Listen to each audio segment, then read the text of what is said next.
नमस्कार, मैं हूं शैलेंद्र सिंह और आप देख रहे हैं हमारा YouTube चैनल शब्द शैलेंद्र सिंह। आज बात करते हैं चुनावी चंदे की, यानी इलेक्टोरल बॉन्ड की, जिस पे बहुजन समाज पार्टी की नेता मायावती ने सभी राजनीतिक दलों को खरी खरी सुनाते हुए अपना ट्वीट किया है। 3 हिस्सों में बटा ये ट्वीट हर तरीके के जवाब दे रहा है और ख़ास तौर से ये मौका मायावती को तब मिला जब सभी दल इलेक्टोरल बॉन्ड के घेरे में हैं। इलेक्टोरल बॉन्ड को लेके सबसे मज़ेदार बात यह है कि हर दल का ये कहना है उसकी पार्टी को इलेक्टोरल बॉन्ड के जरिए जो चंदा मिला है वो खरा है और बाकी जो दूसरी पार्टियों को मिला है वो खोटा है, यानी अपना चंदा अच्छा है और दूसरे का चंदा धंधा है।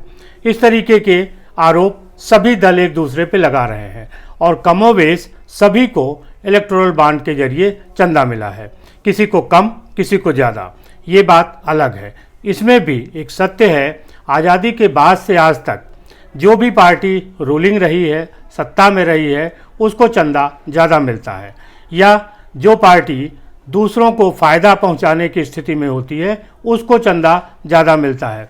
यहाँ पर राष्ट्रीय पार्टी और क्षेत्रीय पार्टियों का अंतर भी ख़त्म हो जाता है।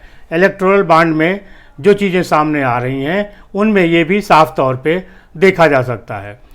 सत्ता पक्ष भारतीय जनता पार्टी को सबसे अधिक चंदा मिला है, उसके बाद तृणमूल कांग्रेस को मिला है और कांग्रेस को मिला है। दूसरी और जो क्षेत्रीय पार्टियां हैं जहां जिनकी सरकारें हैं उनको मिला है, यानी जो सरकार में है या जो सरकार बनाने की संभावना रखते हैं उनको इलेक्टोरल बॉन्ड के जरिए चंदा मिला है।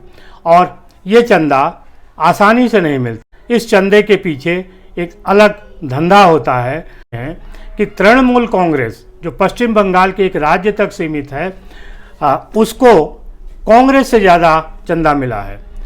इलेक्टोरल बॉन्ड में भी ये साबित हो गया कि तृणमूल कांग्रेस को कांग्रेस से अधिक चंदा मिला है। कांग्रेस को भी चंदा मिला है क्योंकि कहीं ना कहीं चंदा देने वालों को उम्मीद थी कि कांग्रेस भी सरकार में आ सकती है। इसके अलावा कांग्रेस की कई राज्यों में सरकार थी। चंदा लोकतंत्र बचाने के लिए नहीं दिया जाता, चंदा सिर्फ और सिर्फ अपने धंधे के लिए दिया जाता है। इसमें कोई भी दुराव छिपाव नहीं है।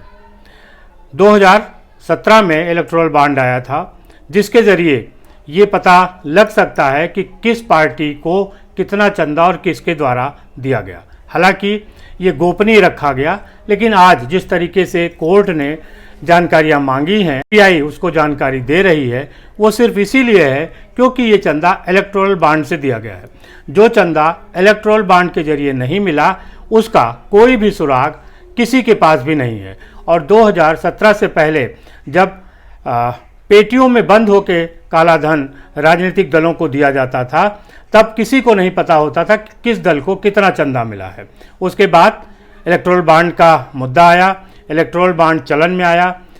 हो सकता है कि इलेक्टोरल बॉन्ड में भी कुछ दिक्कतें हों, कुछ कमियां हों, लेकिन इनको सुधारने की ज़रूरत है। वो लोग आज इलेक्टोरल बॉन्ड को गलत कह रहे हैं या उस पर सवाल उठा रहे हैं, उनको इस बात का जवाब देना चाहिए कि आखिर 2017 से पहले राजनीतिक दलों को चंदा किस तरीके से मिलता था और उसका हिसाब किताब किसके पास होता था।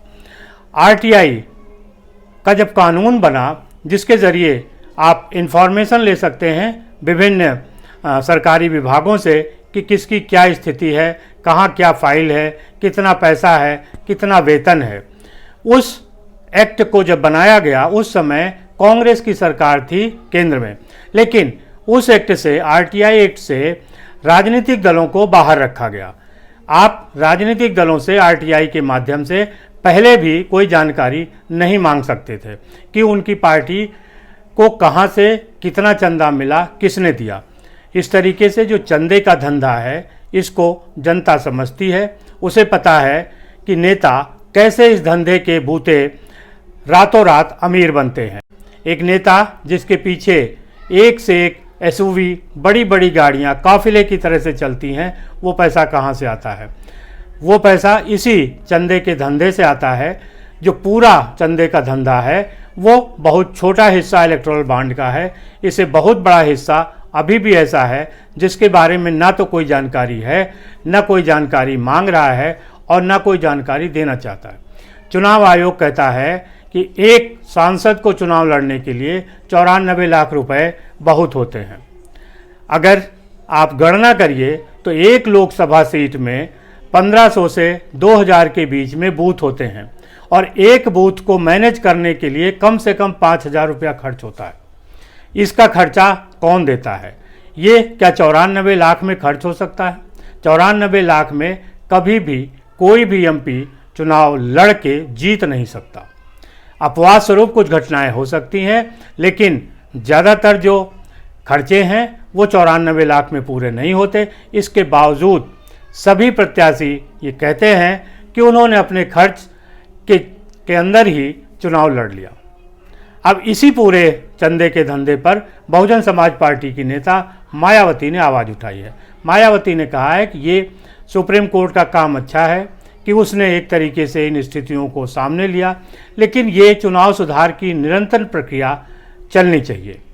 मायावती का जो इशारा है वो ये है कि इलेक्टोरल बॉन्ड एक अलग मुद्दा है, लेकिन बाकी जिस तरीके से चुनावी खर्च धंधे के रूप में चल रहे हैं उसको भी सामने लाया जाना चाहिए।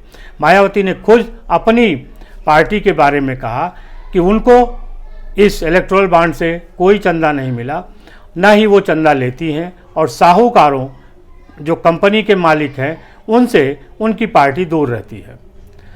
2007 में जब मायावती उत्तर प्रदेश में मुख्यमंत्री थी तो रिलायंस इंडस्ट्री ने रिलायंस फ्रेश के नाम से बहुत सारे आउटलेट खोलने की घोषणा की थी और वो उसके बदले में पार्टी को कुछ देना चाहती थी, लेकिन मायावती को बात सही नहीं लगी और उन्होंने उस धंधे को बंद कराया।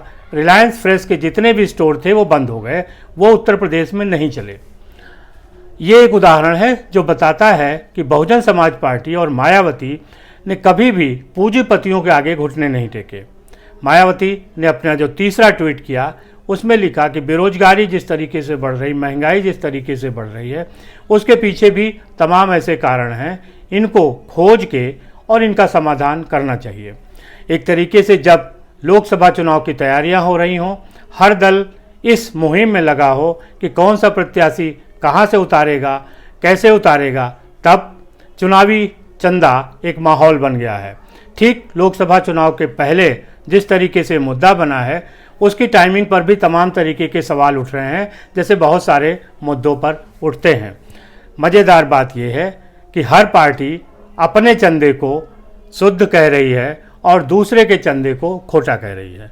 लेकिन ये सवाल भी है कि अगर आपको पता था कि इलेक्टोरल बॉन्ड में खोटा सिक्का है, वो ठीक नहीं है, वो रिश्वत है, तो आपको इलेक्टोरल बॉन्ड से पैसा नहीं लेना चाहिए था। अगर आपने पैसा लिया है तो आप बराबर के गुनाहगार हैं, भले ही आपके पास 1000 करोड़ आया हो और सामने वाले के पास 6000 करोड़ आया हो, क्योंकि चंदा हमेशा कुर्सी और उसके पावर को देख के ही लोग देते हैं और अपने लाभ के लिए देते हैं। पहले इसका कोई अता पता नहीं होता था, क्योंकि सूटकेसों में भर के काला धन राजनीतिक दलों तक जाता था और चुनाव में खर्च होता था। चुनाव आयोग चुनाव दर चुनाव जब नकदी पैसे पकड़ रही है तो उसकी संख्या ज़्यादा हो जा रही है, जिससे साफ पता चलता है कि चुनाव में काले धन का इस्तेमाल होता है। इलेक्टोरल बॉन्ड फिर भी पकड़ सकते हैं, लेकिन जो गाड़ियों की डिग्गी में सूटकेस अटैची में भर के पैसा आता था उसको कौन पकड़ेगा। और अभी भी चुनावी खेल का एक वो बड़ा हिस्सा है जो इलेक्टोरल बॉन्ड से ज़्यादा है, लेकिन उस पर आज सवाल नहीं है। लोग इलेक्टोरल बॉन्ड को ही पकड़ के उसके पीछे पीछे भाग रहे हैं, लेकिन क्या इससे हासिल होगा? क्या जनता इलेक्टोरल बॉन्ड को मुद्दा बनाएगी? किस तरीके की वो प्रतिक्रिया देगी? ये तो जब चुनाव के परिणाम आएंगे तभी सामने पता चलेगा। फिलहाल भारतीय जनता पार्टी के लिए ये एक संकट की बात हो सकती है कि वो उसके हिस्से में चंदा ज़्यादा गया है और लोगों का सवाल है कि चंदे के लिए पार्टियों पर दबाव डाला। अगर बहुत सैद्धांतिक मुद्दे पे न जाया जाए तो ये बहुत साफ है कि जिसको जिससे लाभ होता है वही उसको चंदा देता है, और ख़ास तौर से जो पिछले 20-30 साल बीते हैं 1990 के बाद से, तब से हालात ऐसे ही हैं। सांसद भी बिकने लगे, विधायक भी बिकने लगे और वोट भी बिकने लगे। इस खुले खेल को कौन नहीं जानता, बंद आंखों से भी इसको देखा जा सकता है। ऐसे में इलेक्टोरल बॉन्ड कितना जनता को प्रभावित करेगा, ये सोचने वाली बात है। शुक्रिया, धन्यवाद।